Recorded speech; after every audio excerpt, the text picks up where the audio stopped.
This episode of the HP Outdoors Waterfowl Podcast is driven by Cornerstone Gun Dog Academy. CGA is the world's most comprehensive online gun dog training resource. They've got over 160 instructional videos that includes everything that you need to take a 7-week-old puppy to a finished gun dog. Visit cornerstonegundogacademy.com to sign up for their free preview module and begin your training journey today. Cornerstone Gun Dog Academy, the most advanced gun dog training resource on the web. You are listening to the HP Outdoors Waterfowl Podcast, episode 134.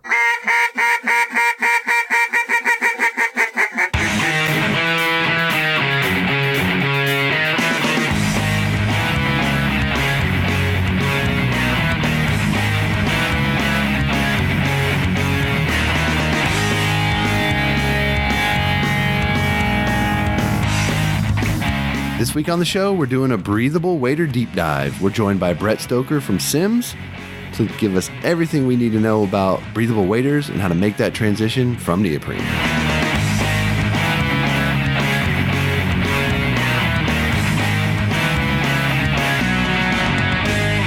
All right. Welcome to the episode 134 of the HP Outdoors Waterfowl Podcast, where your on-demand audio source for all things waterfowl and waterfowl hunting. Brought to you this week by Kennels, engineered for your dog, designed for travel, and built for your peace of mind. The G1 Kennel has set a new industry standard and put Gunner Kennels in a category all its own. Gunner was started to protect your pet, and it continues to be at the center of everything that they do.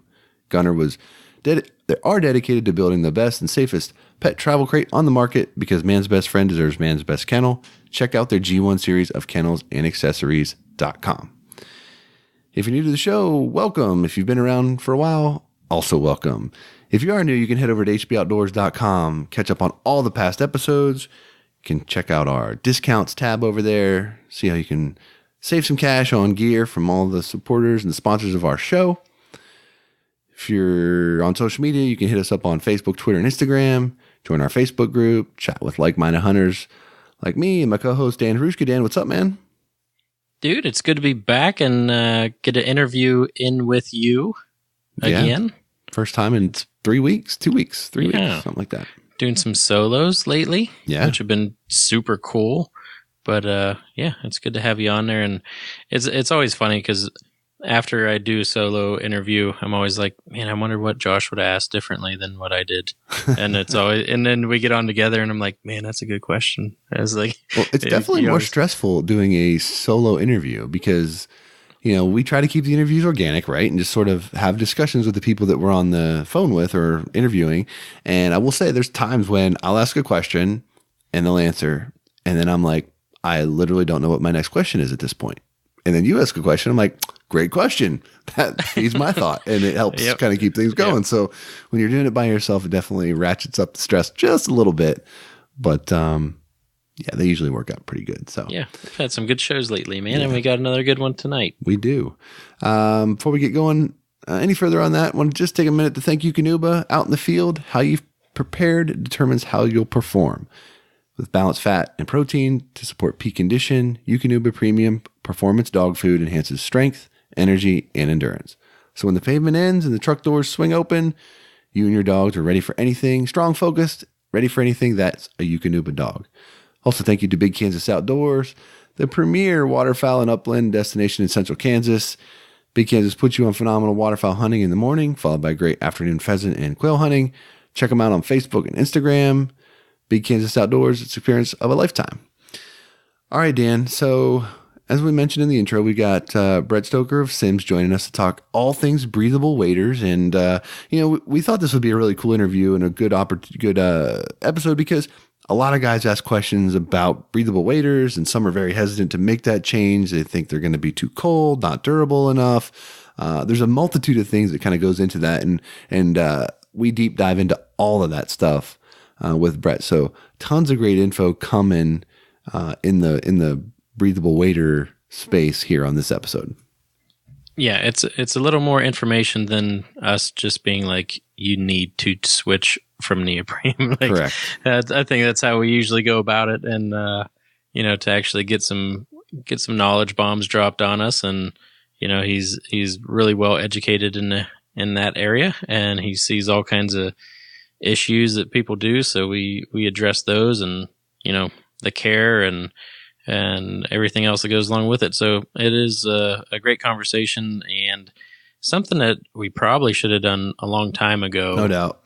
But yeah, it's here now. So well, I hope people enjoy it. The it. cool thing that I like about this episode and this interview is that while you wear Sims and I wear Sitka, they're both Gore products. A lot of the things that we talk about and discuss with him in this interview apply to not only Gore products, but to all breathable waders solutions that are out there. There are some things that are exclusive to Gore technologies that we discuss, but the good news is whether you're looking for Rogers waders, Cabela's waders, Sitka waders, Sims waders, Orvis waders, LL Bean, whoever you're looking at, a lot of the things we talk about in this episode are going to apply to you.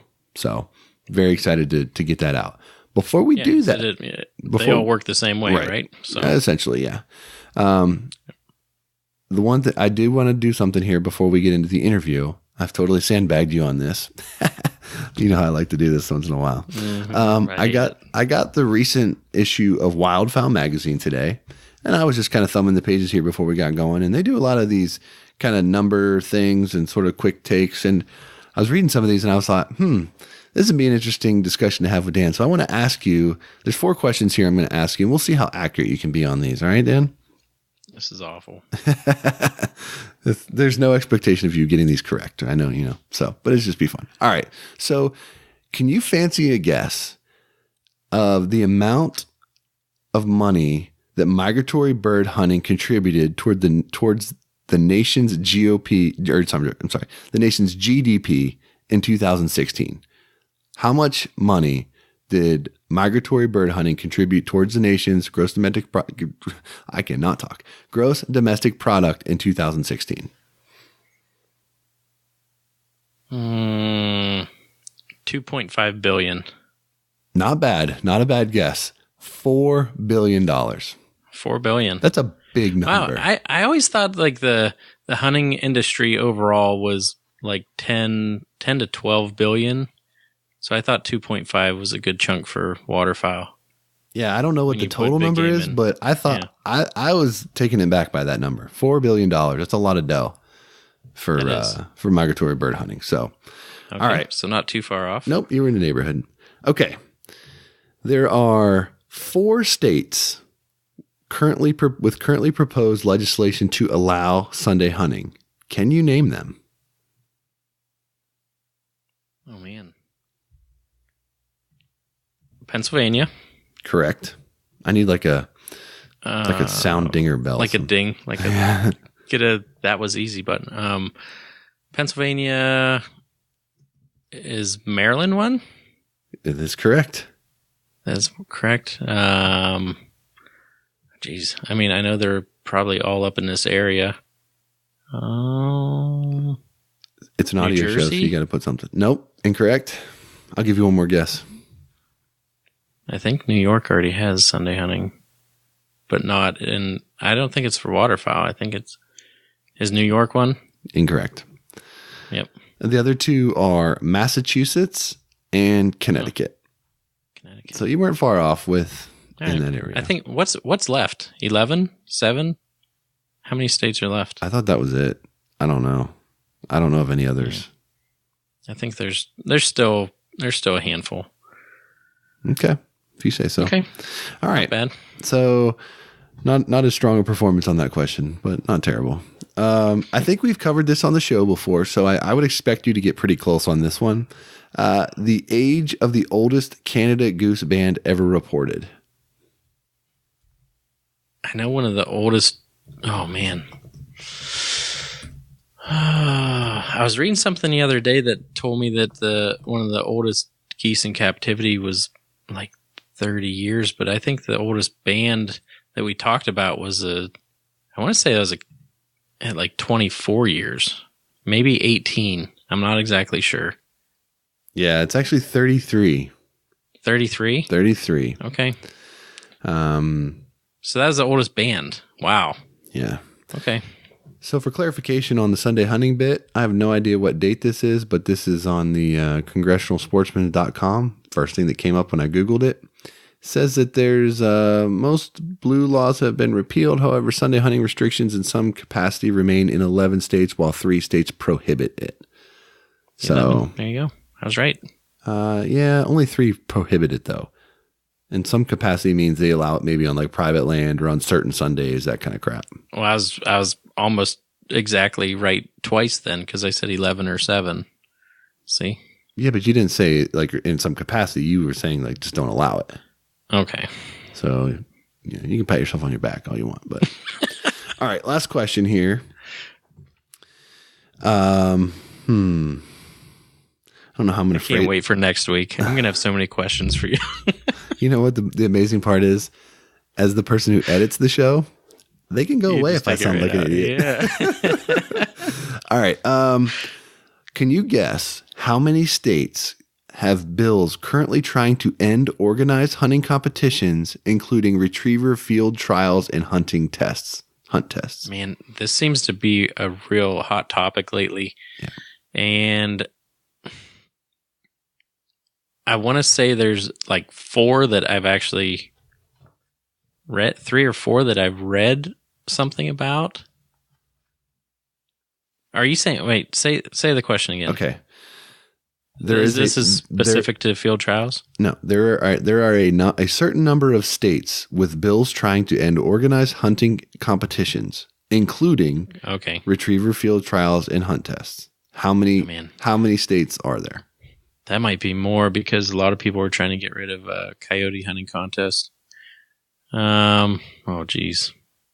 I'm not up on my legislation for all this. I'll just shot in the dark and say 9. Man, I had really high hopes that you were going to get that one because you weren't far off. It's actually 6. You're not far off. I'll give you credit. You're. I just assumed that there were a lot that I didn't know about. Yeah, not as many. I think I've read about 4 different ones, so 2 slipped by. Yeah, not bad though. I'll give you that. Okay. Again, that's all coming from the most recent article here, or issue July 2019 Wildfowl magazine. So. Cool. I like to have fun with you when I find some of that. But you know what? Were you close on that? Did you guess before you read the answers, or you just read through them? They're not actually questions. They're just they do like a by the numbers little blurb, and they're all right together. So I just formed them into questions for you. But, appreciate it. Yeah, I would have probably done pretty poorly on that test. I think I knew that I would have been close in the band. I would have been probably about the same as you on the states. I didn't have any file on people trying to outlaw retriever field trials and stuff like that, and I would have been off on the GDP number for sure. I had no idea it was that big. I would have guessed hundreds of millions. I wouldn't have been in the billions. But I mean, I'm a dummy. I don't know anything about anything. So anyway, all right. Anyway, well, I'll take fun. it. Yeah, I'll take it as a decent guessing game. Yeah, not bad. Cool. All right. Well, you want to go ahead and get into this interview with Brett talking breathable waders? Yes, sir. All right. Here we go.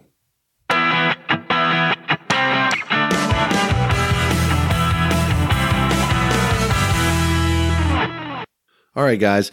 The off season is one time of the year where we can kind of think about our gear and our setup and sort of explore new options, new opportunities, and kind of give another opportunity to things that maybe you've discounted in the past, or if you've wanted to change some of your gears. Kind of this is the time of year to do it. And one of the big things that the guys have been changing in their kit over the last couple years is making that transition from neoprene to breathable waders. And for a lot of people, it's a scary move. There's a lot of questions, a lot of things that kind of go into that. And to help us sort of further dissect that transition this week, we're joined by Brett Stoker, dealer services rep from Simms. Brett, what's up, man? Hey, guys. Thanks for having me on. I appreciate it. Absolutely. No, it's our pleasure. And, Dan and I have made the switch to breathable waders several years ago. And, we've talked at great lengths on this show about how we'll never go back. But, there's still a lot of guys out there that use neoprene waders and swear by them, or, maybe at this point can't ignore how popular and how much growth breathable waders have seen. So we're excited to talk with you a little bit about that, maybe address some concerns that guys might have if they're considering making that transition, and sort of just tap your knowledge base about all things breathable waders. But before we kind of dive into that, Why don't you just go ahead and give us sort of a brief overview as far as your role with Sims and kind of the exposure that you get to waiters and how you work with the products and all that kind of good stuff.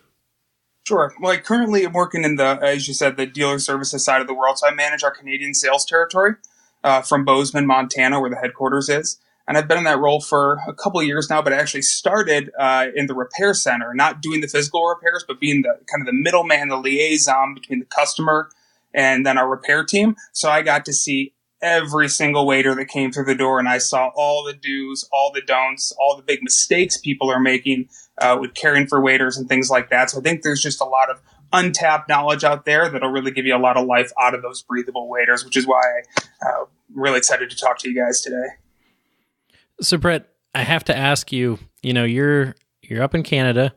What did you start with Neoprene and go to Breathable, or have you always been a Breathable guy? I've always been in the breathable side of the world. We're in Bozeman, but I'm from New York.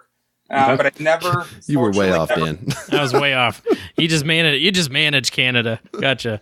Yeah, we're close to the border, though. No, I never was in the neoprene world. I mean, I've worn them, but I quickly moved away from them. I had my grandfather's hand-me-downs early on, and quickly realized, A, they were far too large, and B, I was far too wet. So I moved into some breathables early on. Yeah, I think if folks that come from the fishing side of the house, the fly fishermen and those kinds of things, probably made the transition a lot more easily and a lot quicker than those of us that didn't have that exposure.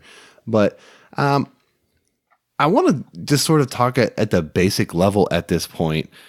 We've touched on it a little bit, but why are we seeing that? What predicated that transition from neoprene to breathable in the industry? When it kind of first started, I think, a lot of guys were just started wearing fly fishing waders to hunt in.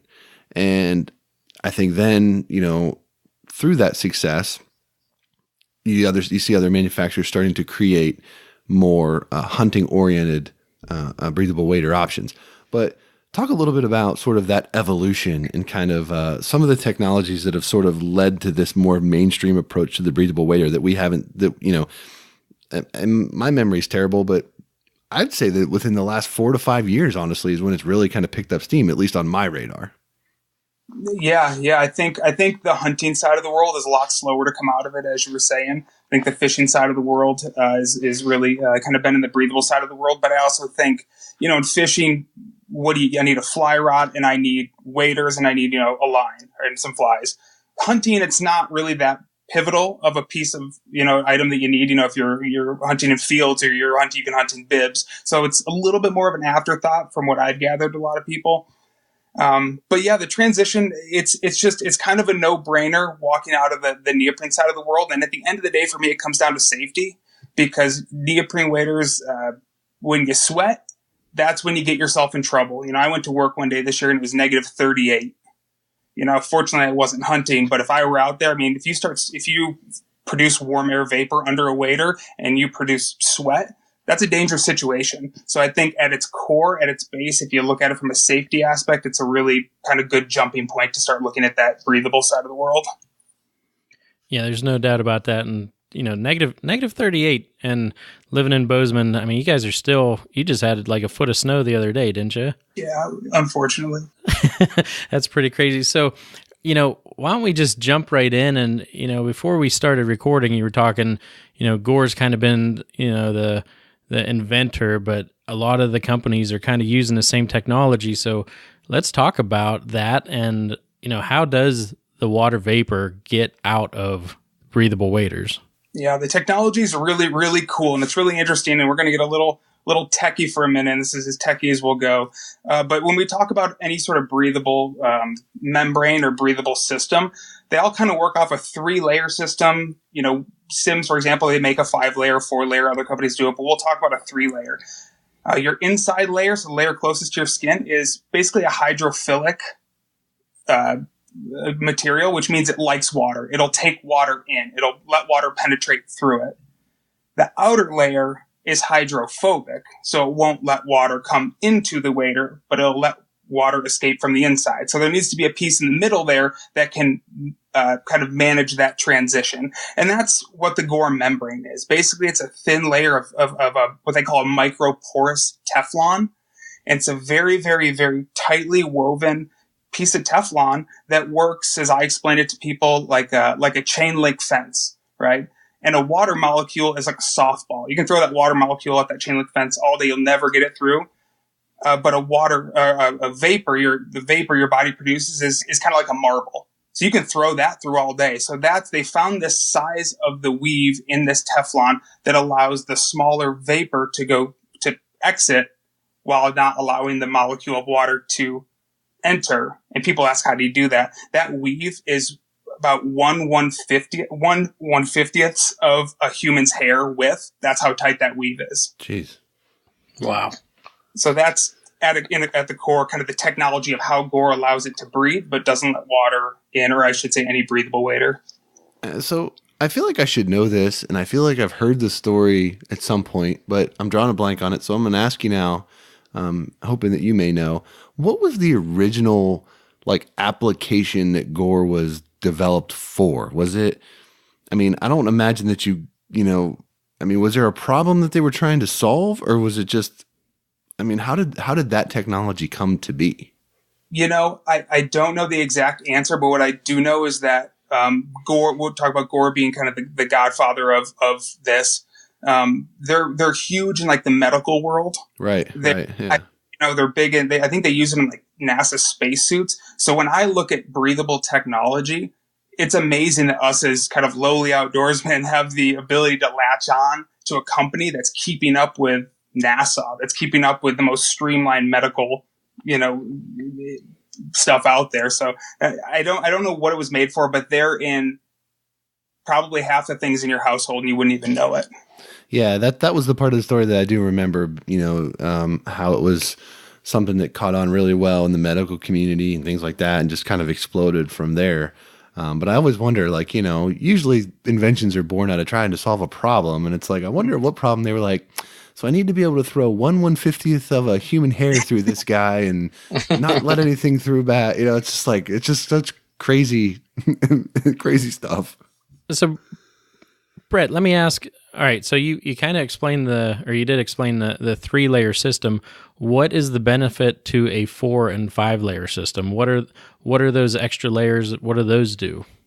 Sure. So on most breathable waders out there, you need the 3-layer top to bottom, no matter what. That's how that technology works. Most of those breathable waders, you're going to see that 4 and 5 layer, either from the hip down or the knee down, just to give you that extra abrasion resistance. So that shell that they make, and you could go on for days just on the shell, but these companies make different puncture, levels of shell. So when you talk about more layers, you're really talking about the pieces that are protecting that Gore Teflon membrane, or that breathable membrane. Because once that's compromised, that's when your waders will leak. So they're doing everything they can to allow those shells to breathe while giving you the most durability for your article, or whatever it is, a jacket, a wader.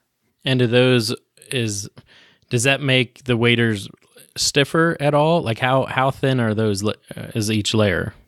They're incredibly thin. As these technologies evolve to, what we're seeing is that we're getting materials out of these companies that are far more supple. So, and I'll tell you, just looking down the road, by 2020, you're going to be able to hold up the waders you guys both personally own against a new one on the shelf. And it's unbelievable how supple they're making these materials. And what that also does is it decreases wear, because when they're stiffer, you get crease points. So, a lot of stuff coming down the pipeline. We're just in the baby steps of this industry.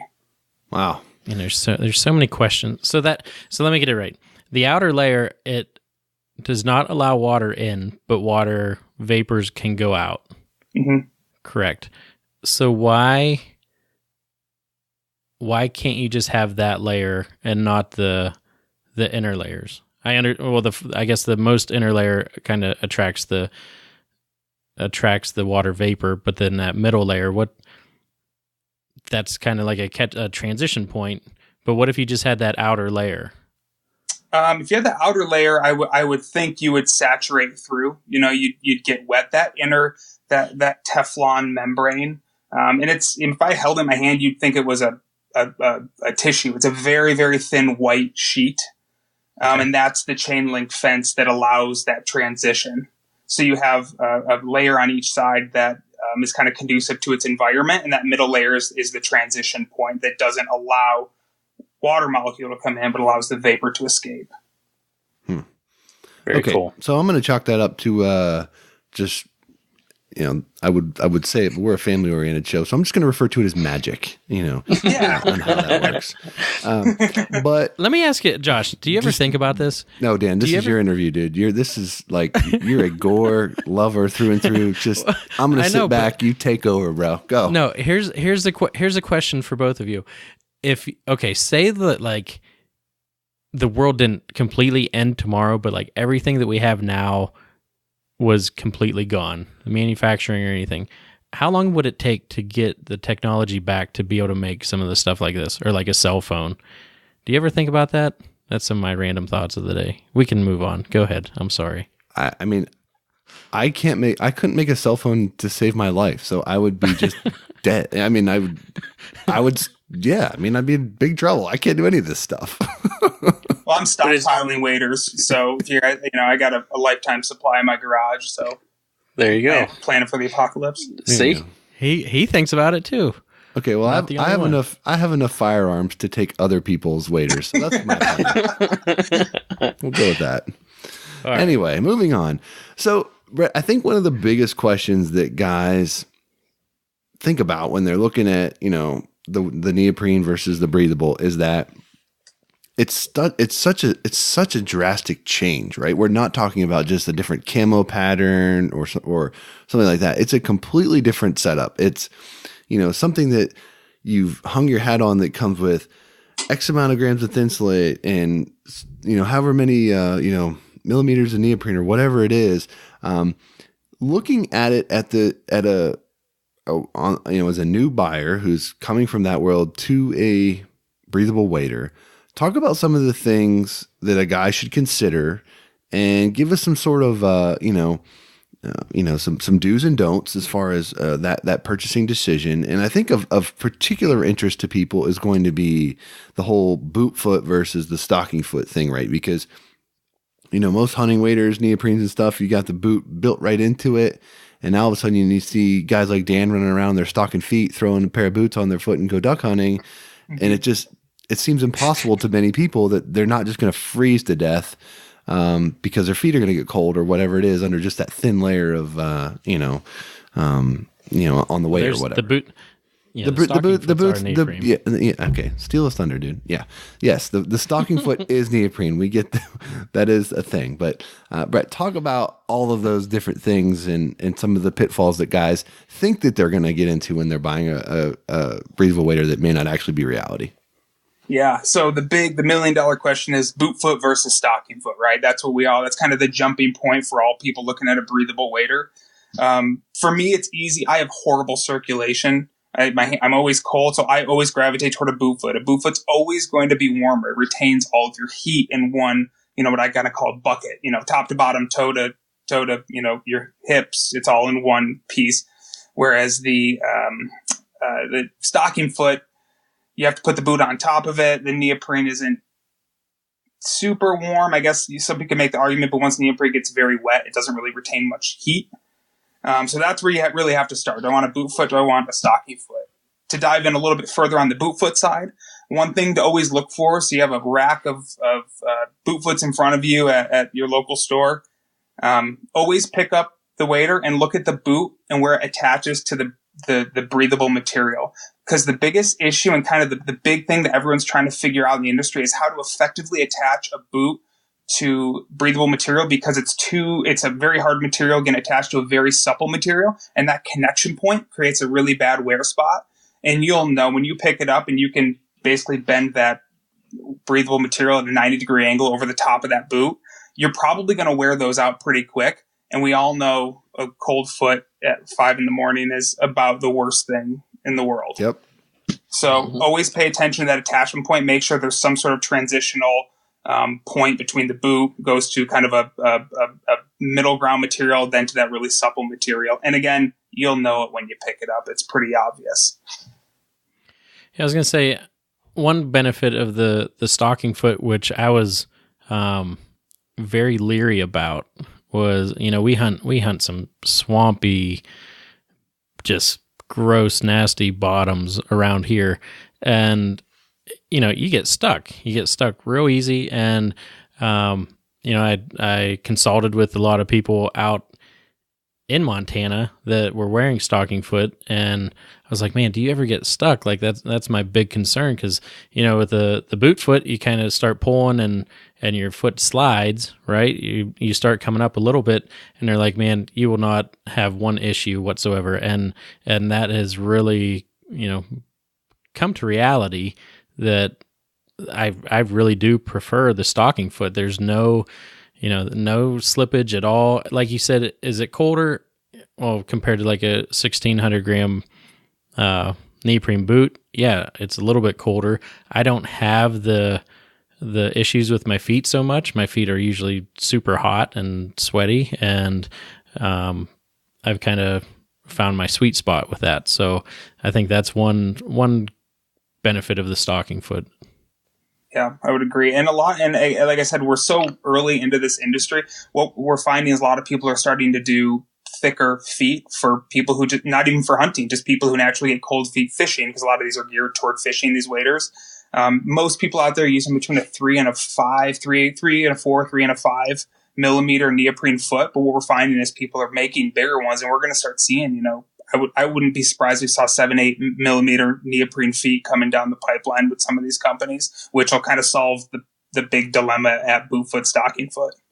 So do you see a lot of issues with the neoprene stocking foot getting connected to the Gore-Tex material? No, not at all. That's a really, really nice, easy transition with those. Neoprene to breathable is easy, but when you put a really heavy, firm, stiff boot up against that material, that's where that's kind of the big drawback. I'm not going to say that boot foots won't last as long. I just think there might be a little more maintenance involved as you go through it. So really, I mean, if you do get a boot foot stuck in some mud and you're, just yanking on it and pulling and lifting your knees up, like that is ultimately wear and tear on those pinch points or the connection points anyways. Yeah, they're heat welds, they're not, most of them aren't stitched, it's just a heat weld. So not a ton keeping it there under a lot of pressure. So what about the guy who hunts public land or, whatever the scenario is that requires him to walk a long ways? I can see a case being made for the stocking foot to be an attractive option for that individual. What about like the sizing considerations? If he's a 13 size shoe, can he order a 13 size boot to go over his stocking foot waders, or does he need to size up on that, or how does that work? Yeah, most companies out there, I don't want to speak for all of them, most of them are sizing their wading boots against U.S. standard sizing. So a 13 is a street shoe 13. So pair that with a lot of people using, 3 to 5 mil neoprene. The general rule of thumb is always go up a full shoe size from your standard street shoe. If you're on a half size, go up 1.5 if you're hunting, because odds are you're probably going to have a thick sock in there somewhere.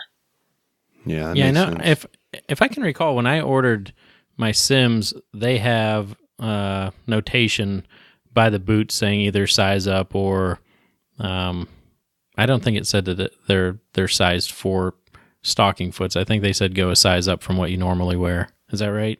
Yep, that's right. And I think a lot of people are moving that direction. But yeah, it's kind of becoming an industry standard.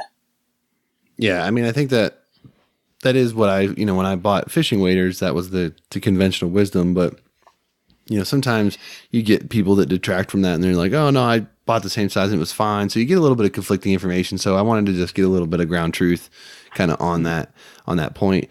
Further kind of to that, if I'm looking at buying a boot foot wader versus stocking foot with a shoe, a boot separate, what kind of pricing am I looking at? Is one going to be significantly more expensive or less? I'm assuming that the stocking foot, because there's a separate boot involved, that those are always going to be a more expensive option typically. That's a good question. I would say, boot foots are generally more expensive than you could get away with a wader and a boot for cheaper than you generally can get away with a lot of height or nice breathable boot foots. And the reality is it's difficult to make a boot foot. It takes quite a bit longer to construct a boot foot than it does a stocking foot, so the price point's far higher. And the great thing about what we do, in hunting is that we're not walking as much as an angler, putting all the miles on the river. And we're not, generally speaking, a lot of times you're not necessarily standing in water all day. And that's what really wears that boot down. So if you go with a stocking foot, you're probably going to get a longer life out of your boot than the guy who's fishing or guiding 100 days a day on a river system. Right. That makes sense. And that's, one of the main transitions for me, or one of the main points to make my transition to breathable was a late season hunt where we had to walk about a half a mile and stepping over down trees. And man, I got to the spot we were hunting, and it was a cold day, and I was soaked, absolutely soaked. So I got there and it was miserable. We had like a 3 or 4 hour evening hunt before we had to make the hike back. And I mean, my hip flexors hurt and I was wet. I was froze to the bone. And what kind of materials we can start talking about layering and keeping warm for hunting season. What kind of materials would you want to avoid wearing under a breathable set of waders? Yeah. So kind of public enemy number one here is cotton. Cotton doesn't breathe. And the biggest disservice anybody can do is go out and spend $500 on a beautiful new pair of breathable waders and then put their favorite pair of Nike sweats on and go fishing. They're not going to breathe. You're not allowing that material to do what it needs to do. So that's one you want to avoid. And the other one is any sort of, jean or denim or Carhartt style. That material's not only does it not breathe, it's incredibly abrasive to what we call the back knit, or that inner material. That when people wear jeans every day under it and they send their waders in and I see them, they start to delam, they start to rub, and it creates the layers to actually peel apart from each other. So a really good way to ruin your waders really quick is just to wear jeans under them. But things that you do want to wear, you always want to have something that's breathable, like a Polypro. That's what we'd always recommend. I always like something with a little bit of spandex in it, just because you're kind of up and down sitting all day. But Polypro is your best bet in any situation to have full breathability under that wader. So how is it impacted when you get some of these heavy wader liners underneath, heavy fleece, backing pants, things like that? How does that impact, your ability to get the maximum breathability for your wader? Yeah, that's kind of a double-edged sword question, because fleece doesn't breathe all that well. It does have some breathability to it, but doesn't really breathe all that well. But you get the warmth factor. But just the big thing is really just cotton. If you called any company out there that makes waders, they'll tell you Merino wool, they'll tell you fleece, they'll tell you Polypro are all okay to wear under them. They'll all put a big red X over cotton, and that's just the one big one you want to stay away from. Yeah, we talk about that. Cotton kills, like that's an old saying, and I do get amazed by the amount of people that I see wearing jeans under waders. Either way, breathables or neoprene, because it's just it can't be that comfortable, especially if you're bouncing around a lot. So that all makes sense. Any other layering? What's your layering system? I generally go pretty thin on my layer, and I wear big socks because, like I said, I have horrible circulation. But I usually wear 2 pairs of long underwear for me if it's really cold. One if it's not. I don't really play the fleece game. I don't like the restricted mobility personally. But I'll put Polypro socks on. Usually 2 pairs of pretty thin, long underwear. And then, I like Sitka too. So I wear, some of the Sitka tops. And they make obviously great stuff that's super breathable. But, it's not hard it's not expensive, and it's not hard to layer appropriately. People think they have to dive $200 into a layering system. You can get a pair of Polypro long underwear for $30. It's not a big investment. Yeah, it's definitely worthwhile to look into that and kind of dial in the system that works for you. I do want to ask one question on the safety aspect, because, a lot gets made of when you go, when you're wading and you're in water that gets deep and, drops off quickly and things like that. And I've seen, you see the videos where guys get in the water with their neoprene waders and they fill them up and they just kind of float around, right? Like it's got some buoyancy to it and they just sort of float around and that kind of stuff. For those that have never, tried it or whatever, what would they expect if they go in over their waders with a breathable wader? Are they going to have the same kind of experience with the neoprene, or is it going to be a little more of a dicey situation? Well, I think to partner with that question, the wading belt comes into play there too. Yeah.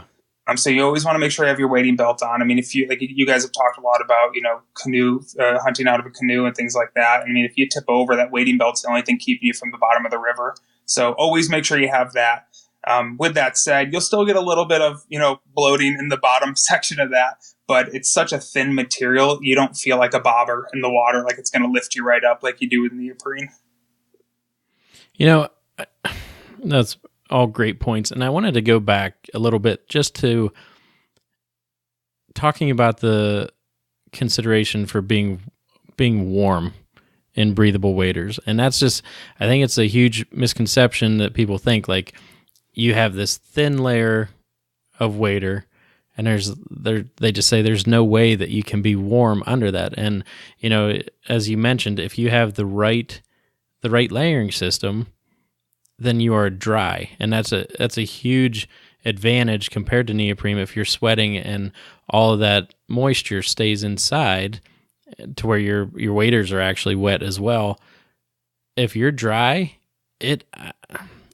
I don't even know what's I don't know if you know it either, but the temperature difference of having moisture on your skin versus not having it on your skin, and what you can actually withstand by staying dry. Yeah, I think a common misconception with a lot of folks is, like you're saying, if it's cold, that there's no way I don't sweat when I'm cold. Well, our bodies are always producing warm air vapor.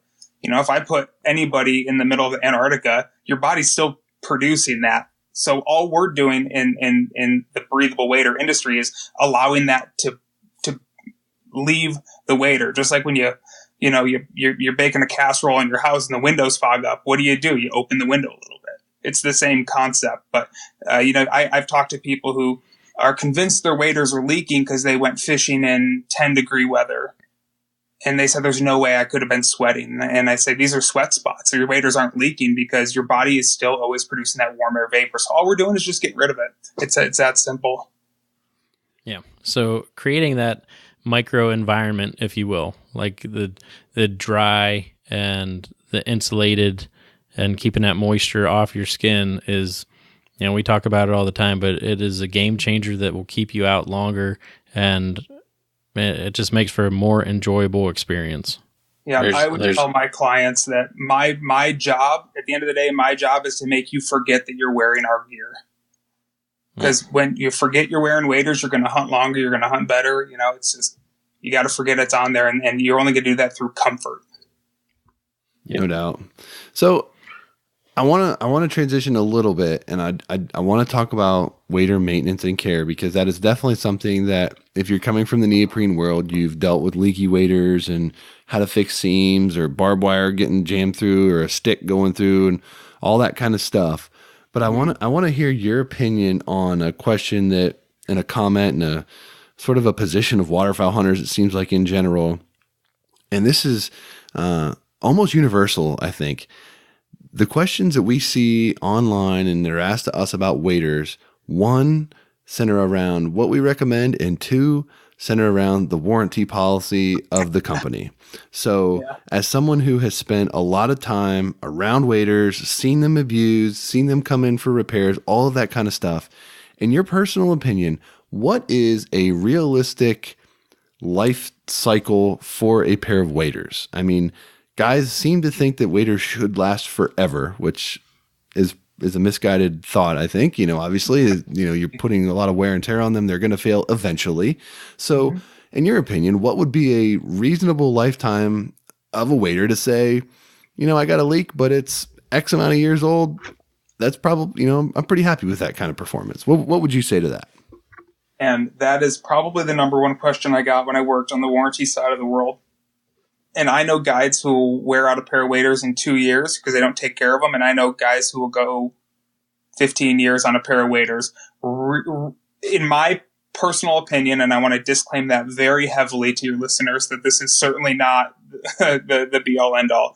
If you're taking care of your waders, you're maintaining them with some other things that we're going to talk about, I personally would expect to get 5 to 7, 8 years out of a pair of waders, assuming I didn't, get into a fight with some barbed wire or something like that. So you're saying the average guy who's hunting, however many times, weekends and maybe the occasional weekdays or whatever, with proper care and assuming they don't jam a stick through it or something like that, should be able to expect 5 to 7 years. Your opinion. This isn't like some sort of Sim's position or anything like that. Yeah, this is just you and your personal experience. You think that would be a reasonable timeline? It's the same. When I come home, I clean my gun and I clean my waders. That's like a part of my routine. So I think if you can manage your waders just like every other piece of expensive equipment you invest in this sport, I don't think that's unreasonable at all. Okay. So having said that, what you just said made me feel really bad about myself because I literally have almost never cleaned my waders unless they're like super muddy and like super destroyed. Like I usually just hang them up and let it ride till next time. So for someone who hunts weekends and occasional weekdays without proper care and the things that we're going to talk about, how much does that cut down the potential life cycle in your opinion as someone who's been around and seen these things? I'm not guiding. I'm not 60 days in the field, right? But I'm like other guys who I think through my gear purchases. I try to buy quality. I try to buy things, and then I just beat the heck out of it and don't take care of it. But how much am I reducing the lifespan of my waders by not doing those things?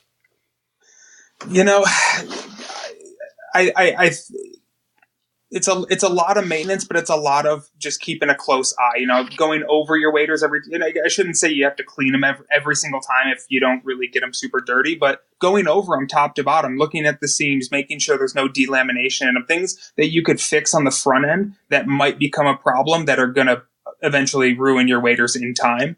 So I think it cuts down dramatically if you don't at least, keep a close eye on it like you do, like I said, just your other gear, But to build off that, what I will say is the number one killer that destroys more waders than anything else is mildew. Mildew can start within 24, 48 hours. And once it starts, there's no chemical that we found that can stop it. And that actually causes those layers to delaminate. So we can talk about mildew, but just as the kind of public service announcement, that's the number one kind of killer of all waders. Man. So as a guy that has Sims, and let me see, this was 2 years ago, hunting in a swamp, and I fell through some vegetation and got a stick through my calf region. How, and I patched it with the Sims wader patch. Is that, let me see how to word this. Are those layers more apt to be compromised going forward? Because this will be my 5th year in my Sims, and I've had zero issues with them. Even with that, putting that patch on, it hasn't leaked or anything like that. Is that something that I need to be extra cautious about moving forward, even with the patch on? Did you iron it on or did you glue it on? Glue. Yeah. So I would just keep an eye on it. What you can see sometimes, fortunately, you use AquaSeal, and that's a great adhesive. But a lot of people will use other things that are much stiffer. So if you are doing home repairs, when it comes to glue, when you fix parts of the wader, less is more. So assuming you didn't glob a ton on there and you were pretty minimal with it, I'd say you're probably in good shape. The only difference if you were to send it to Sims or another company that might repair them is we would probably just heat press those on, removing any of that kind of firm adhesive from that supple material. Again, talking about stiff against supple materials. Mm-hmm. But no, I think you're probably in good shape. That's why we sell. That's why companies sell those repair kits. Yeah, and I think that one came with the waders, so that was nice to have. Definitely, that was a late season hunt. I fell through some vegetation, got to stick through it. Wet foot, and unhappy hunter. But I came back, and that was actually right before I went to Maine when it was absolutely freezing cold, and I was very, very concerned, but had zero issues. So then I was a happy hunter again. So. Yeah. And I always tell people when it comes to, I can't speak to other companies necessarily, but when it comes to Sims, we have a full warranty repair center in Bozeman. And I tell folks, send them in at once every 18 months. It's just like an oil change on a car. And if the company that you buy yours from offers a service like that, even if it's $50-$60, take them up on it. It's like I said, it's general maintenance, and they have equipment in their facilities that none of us have in our homes, and that's really, really going to prolong the life of a wader, letting the experts get their hands on it. What's the turnaround time on something like that?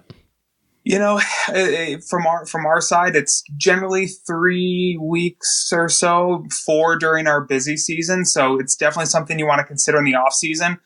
Don't wait until 2 weeks before duck season, because it's the same thing with the fishing world.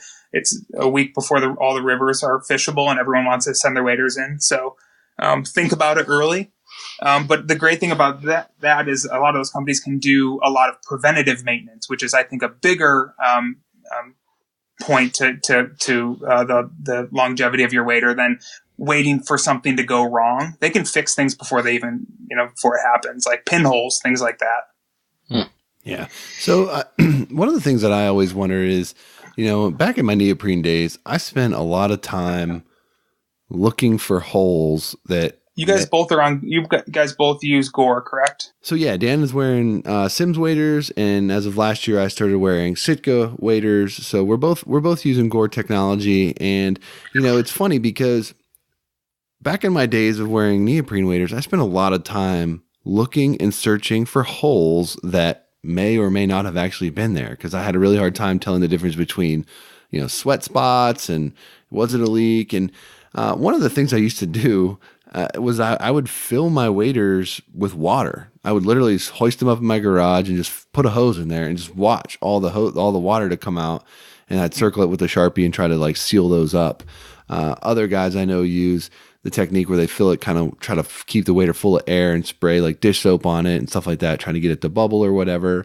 But for breathable waders, what's the best way to go about, other than visually inspecting it for delaminations and things like that? What's the best way to go about trying to find leaks or holes that may need to be fixed? Yeah, there's a couple things you can do there.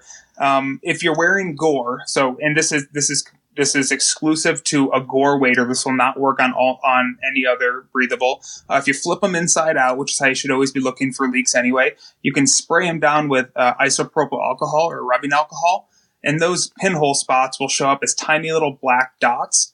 And you can actually take your Aqua Seal and just smear a little bit over that black spot, as little amount as you can put on there, so you barely know there's any on there. Then all the alcohol will evaporate, and you're left with a sealed pinhole. And one thing to note is pinholes, we say that as kind of a generic term. 90% of pinholes don't leak, so when you spray your wader, you might see 100 of them. If 3 of them leaked, that'd be a lot. They're just small disruptions in that membrane. But again, we talk about preventative maintenance. This is a way we can kind of get in front of those before they open up and become leaks.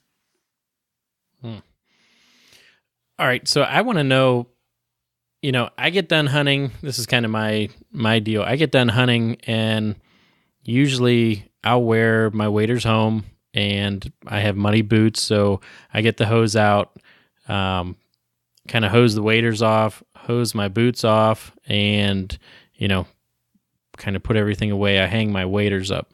Is that the right thing to do, or how should I adjust that? That's certainly the right thing to do. A lot of people, there's a misconception that people think they have to flip their waders inside out, dry them on each side, inside out, outside in. The less amount of times you can flip those inside out, the better, because you're really putting stress on those attachment points when you start yanking those inside out. But yeah, hanging them is the best way to do it, especially where you guys are, where there's a lot of humidity. Again, we're trying to avoid mildew. We're trying to avoid moisture living inside of that wader. And when you hang them in your garage where you have 90% humidity, it can still be a moist environment. So the best thing you guys can do is hang them over your shower curtain, close the door, and turn the ceiling fan on. Just leave them in there overnight or leave them in there for the afternoon. And that's the best way to get those guys dry, keep them out of direct sunlight. Interesting. So, a lot of guys talk about having concerns with their neoprene waders about hanging them upside down by the boot, right? And having that over time have impact on that connection point. And, maybe for guys that put their waders up for, the summer and all that kind of stuff. Do you have any recommendations for long-term storage? So let's assume we've dried them out sufficiently. Any recommendations on the best way to keep them long-term for longevity? Yeah, don't put mothballs in them. I've seen that a lot. Take notes, Dan. No mothballs. I don't even know what a mothball is. That's a bold-faced lie. Yeah, you can keep them not folded up. A lot of people fold them up, put them in the original box. You really want to keep the creases out of them. Just helps with the longevity. Leave them hung up in your garage with the front chest kind of laid open so the air can get through it. Or get one of the storage containers that go under your bed and lay them flat under your bed for the season if you don't have a place to hang them. Just avoid your basement. Avoid those places that are just going to hold a lot of moisture. That's really what you're going to come back after a couple months and they're going to be full of mildew and you're not going to know why.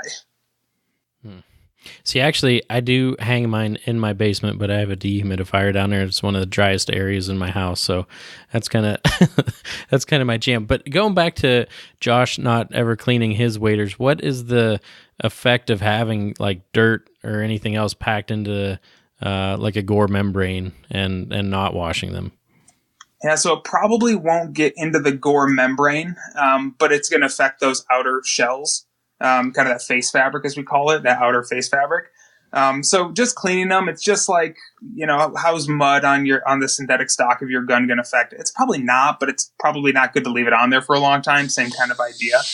So making sure you clean them. And we can talk about some of the ways to clean them as well. There's a lot of cool methods out there.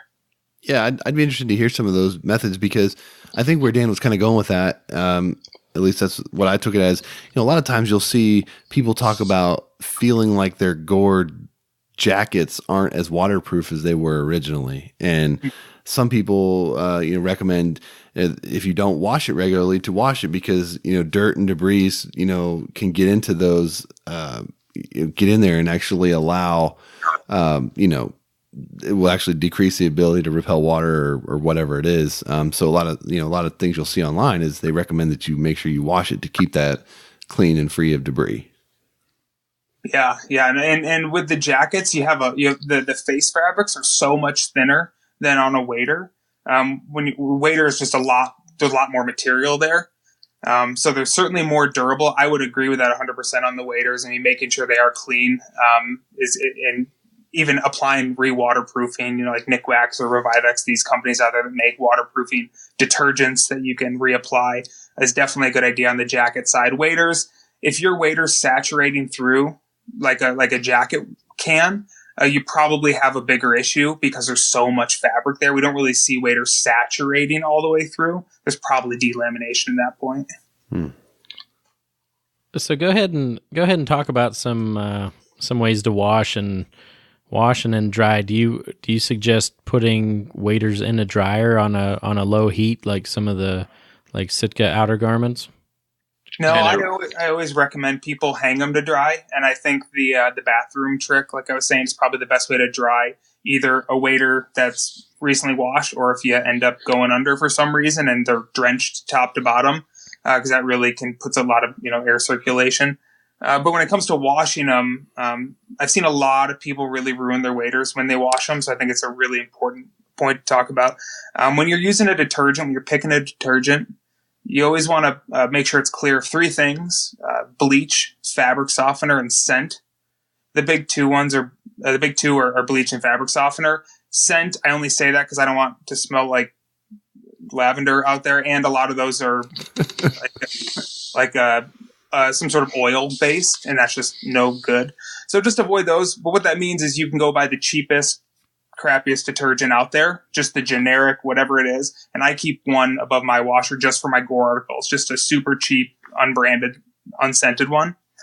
And when you do wash them, you want to make sure you don't have an agitator. If you have an agitator in your washer, it can really wreak havoc on the wader. So make sure it's either a front loader or a top loader without that agitator in the middle of it.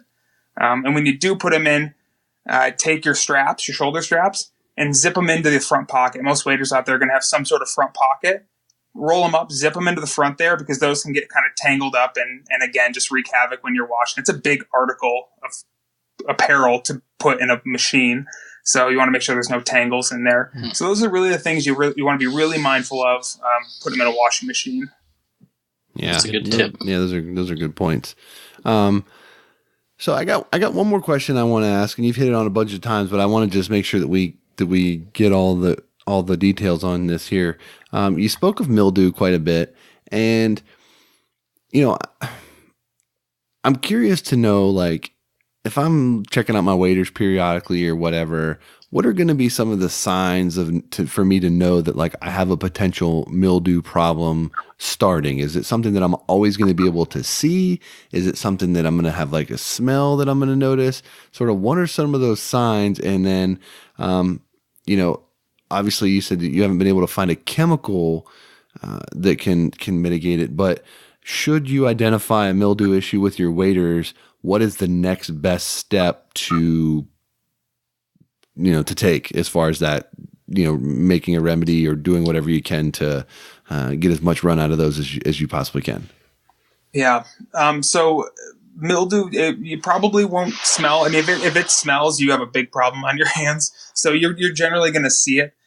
It comes in the form of tiny little black dots, and it'll usually be centralized in a location, usually down low in like the knee, shin area that are, just kind of retain more moisture as they're trying to breathe, right? Just places that don't get the air.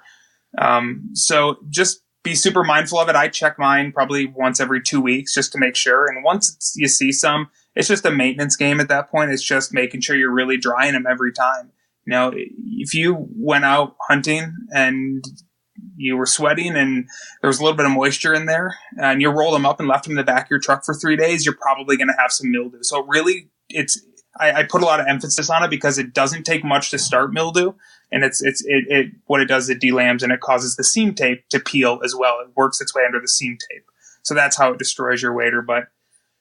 And is this going to be primarily or exclusively to the inside of the wader, or could this also be an issue on the outside?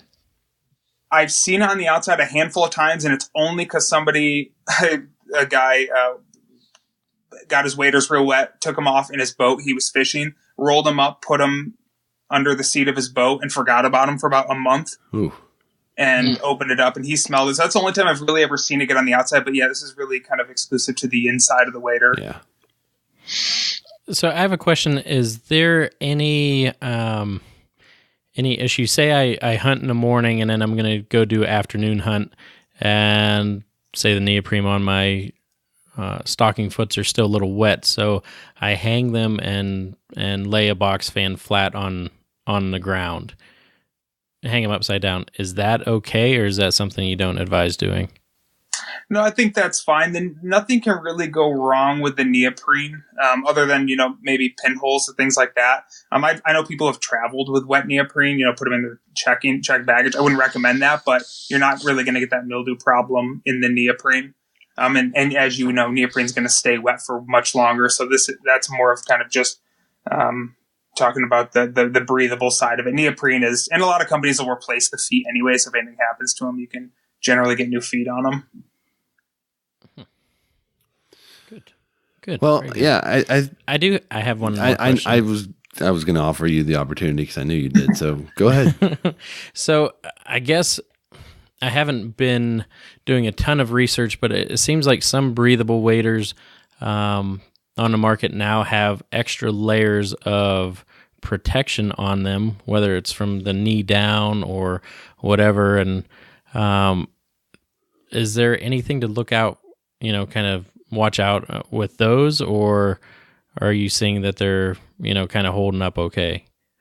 Yeah, I think, with more layers comes a little bit less breathability. That's just the nature of the game. But with that, you gain the durability.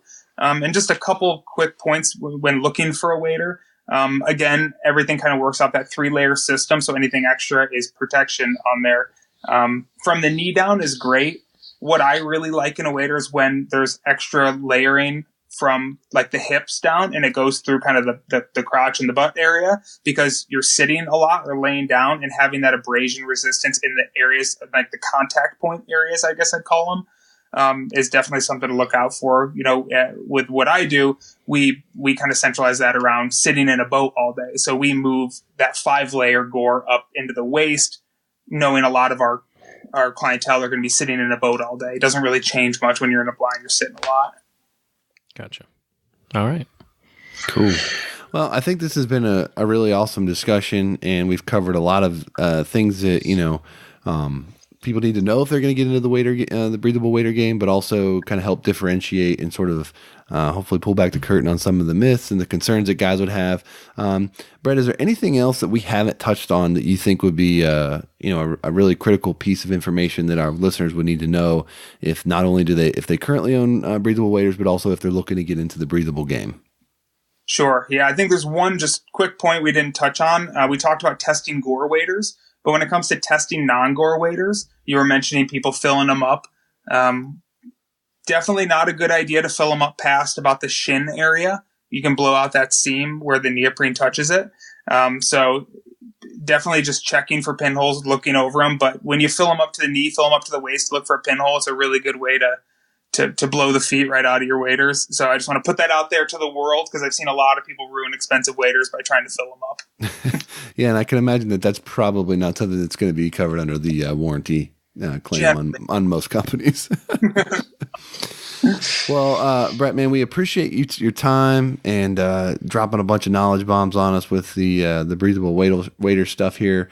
So hopefully this will answer a lot of questions for a lot of folks out there. And again, man, we appreciate your time. Thank you for coming on the show, and hopefully we'll get more people in breathable waders and more comfortable in the blind. Yeah, get on board, everybody. It's the way to go. Yes, sir. All right, man. Thanks, guys. Appreciate it. Talk to you later.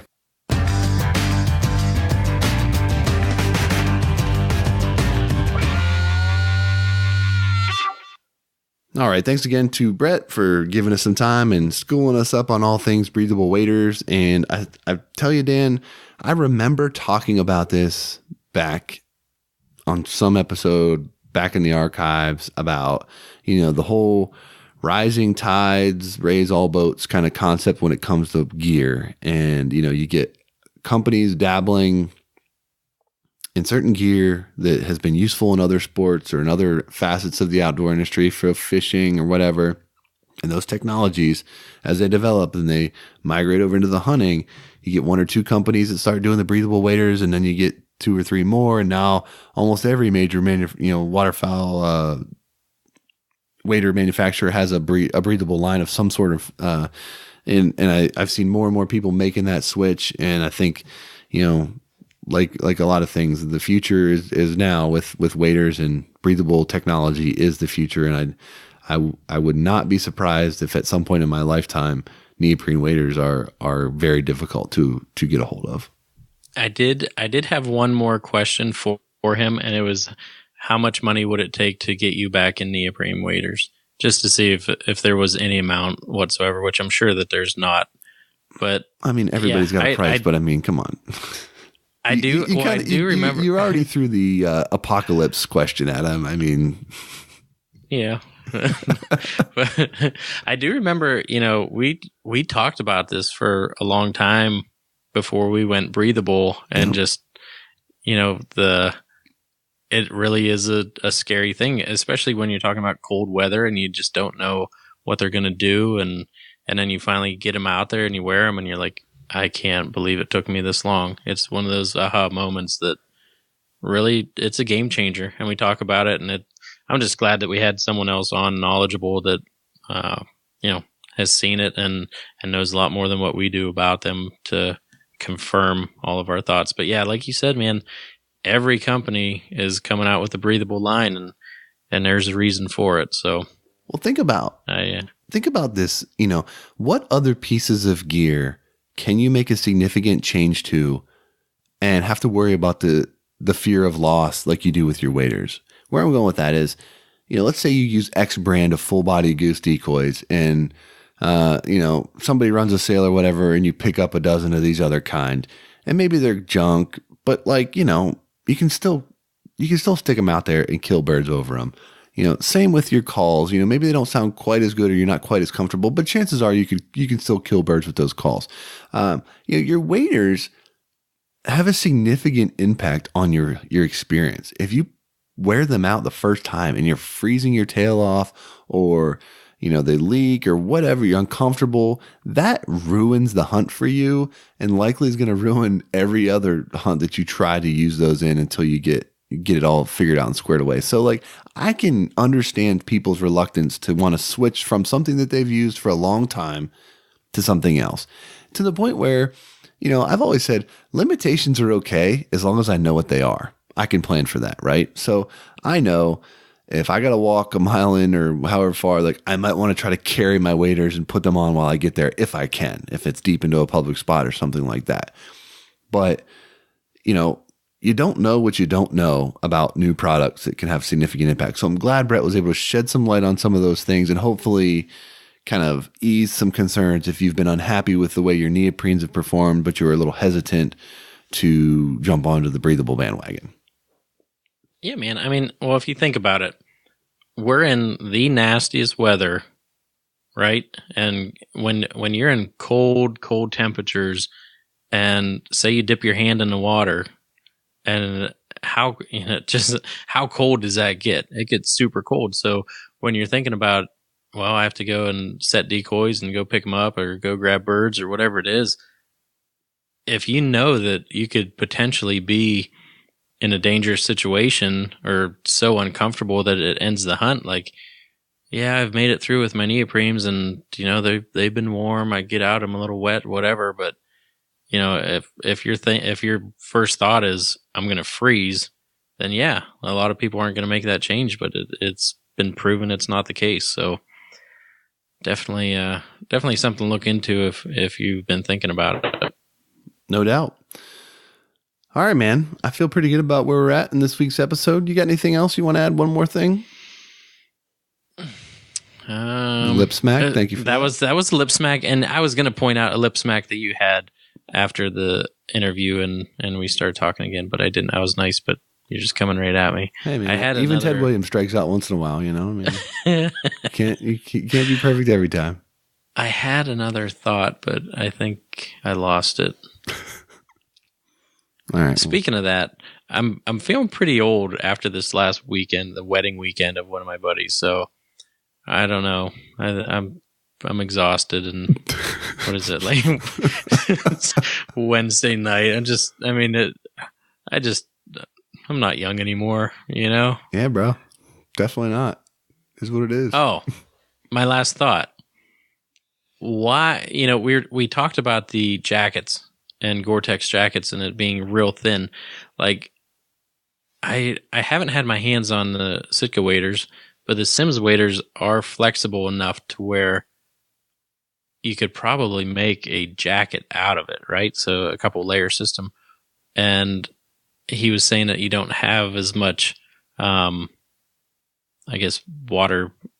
absorption in waders as you could with jackets, right? So why hasn't that technology moved over to outer layers as far as jackets yet? Is it just because they think it's too stiff? Maybe it's stiff, maybe it's sound, maybe it's cost versus, feature trade-off. I'm not sure exactly on that. That was one of my last questions, but I didn't want to keep pushing. It was a great convo and something that I'm sure that there's a reason why. So it's probably a really simple answer to it. So just that's about it. It's just magic. It's magic. Family show magic. Yeah. But yeah, great interview. PFM. Appreciate Brett's time. And I like it. Cool. All right. With that, let's go ahead and wrap it up. Before we do, just want to take a minute to thank Cornerstone Gun Dog Academy, the world's most comprehensive online gun dog training resource. They've got over 160 instructional videos, including everything you need to take your 7-week-old puppy to a finished gun dog. Visit cornerstonegundogacademy.com and sign up for their free preview module and begin your journey today. Cornerstone Gun Dog Academy, the most advanced gun dog training resource on the web. Also, thank you to Gunner Kennels, Eukanuba, and Big Kansas Outdoors for their support of this week's episode. Make sure you head over to the HP Outdoors website, check out the discounts tab, save yourself some cash on any kind of gear you're looking for. And on that, we'll go ahead and get on out. All right, that does it for episode 134. Hopefully you guys enjoyed our discussion on breathable waders, and thank you to Brett for giving us some time and shedding some light. If you're new to the show, head over to iTunes. You can check out all the past episodes there, and while you're there, you can leave us a 5-star rating and review. It'll help like-minded hunters just like you find our show. That's going to do it for this week. Next week, we'll be back with some brand new content. So till then, for Dan, I'm Josh. Take care.